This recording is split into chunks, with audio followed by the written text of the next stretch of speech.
Oh my god, these are so luxe. I'm gonna wear them with a suit. What's going on, guys? Picsoleated here, back at it again with another review. Today we are looking at these underrated babies right here.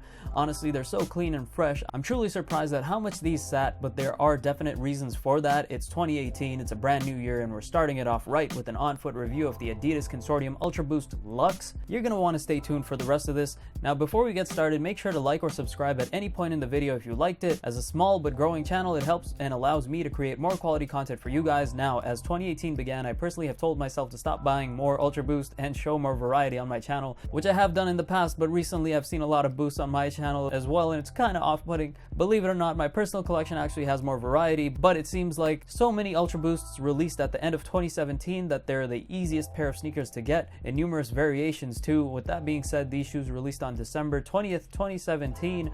I bought my pair off Livestock's website and it took like 2 weeks to get to me, which kind of sucks, knowing that their actual store is about a 40-minute drive from me. I did get them though, and here they are. You might notice that I'm indoors for this on foot. You have observed correctly. At the time of me recording this and the next few videos, it was pretty cold in Canada with extreme cold warnings being thrown out everywhere, so your boy had to make do.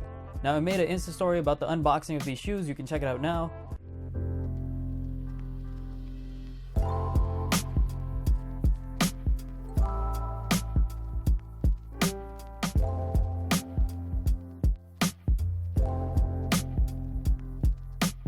If you want to see more stuff like this or just dope sneaker photos, check out my Instagram. I'm going to leave the handle on the screen so you can check it out. Now, if you're a true boost beast or boost head or ultra boost fiend or some silly shit like that, and you don't care for hype, I personally think these are for you, but we'll get into that in a bit. As for sizing, I went true to size on these, as I do go for most my ultra boosts. Aside from the 3.0 or the 1.0, the 1.0 I usually size up, the 3.0 I usually size down half a size.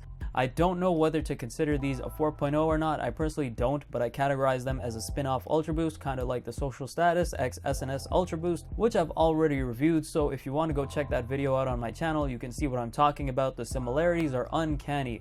From the pattern to the separate toe cap, etc., a lot of people shunned this particular pair, and at first I was confused as to why, but it all eventually started to make sense to me. The most important, in my opinion, is the hype factor. The only shoes that get hype these days are shoes that are Consortium and are Ultra Boost with other Consortium stores. On top of that, they have to look good, although that's a little subjective, but whatever it is, you need to have some sort of clout grabbing excuse for them to be dope.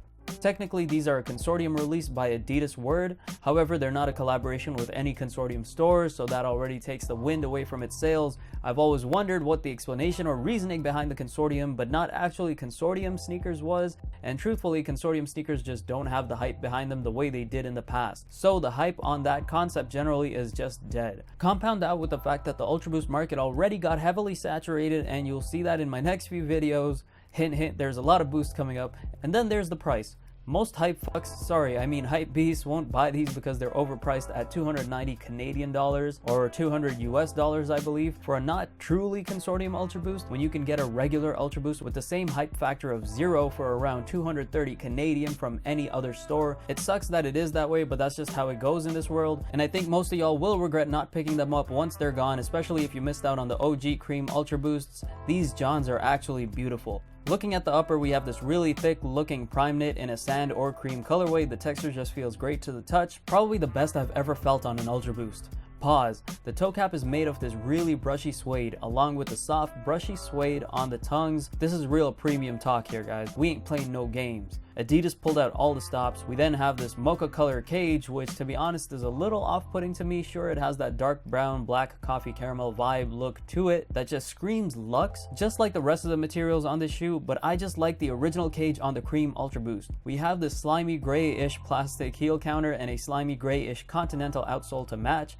We have the hole punch tongue tabs with the Adidas and generic Consortium branding, the handshake as you see on all Consortium shoes, and leather insoles with the Consortium text imprint in that same sand cream colorway. I really love the attention to detail here. I love that this little piece of fabric down the heel is actually super luxe and made of that brushy suede. The shoes have these white laces with slimy gray metal lace tips that have Adidas branding on them, and came with an extra pair of thin rope laces that are speckled but are in that sand colorway. As you can see, I have them laced into the shoe in this second scene, and just to start 2018 off right, I have them in that hype beast lacing method. Motherfuckers, what's good? As for comfort, we have the classic Ultraboost midsole, so you know the comfort is there. Wearing the shoe is actually great too. The upper really does feel softer on your feet than most Ultraboost, even the S&S X Social Status Ultraboost, which looks super similar. At the end of the day, you're not going to be disappointed with the comfort and feel of these shoes, and the cream chocolate aesthetic of this shoe is really slick in my opinion. It's a very versatile color that can be matched with many colors. If you don't buy these but are an Ultraboost aficionado, you're truly missing out in my opinion, although I do understand that the price might be a little high, and if that's the case, I completely understand. Even I'm shuddering at the price I paid for these. But if you have the funds and are a big fan of the OG cream Ultraboost but not willing to pay the ridiculous resale on even a used pair, I think these are an excellent alternative.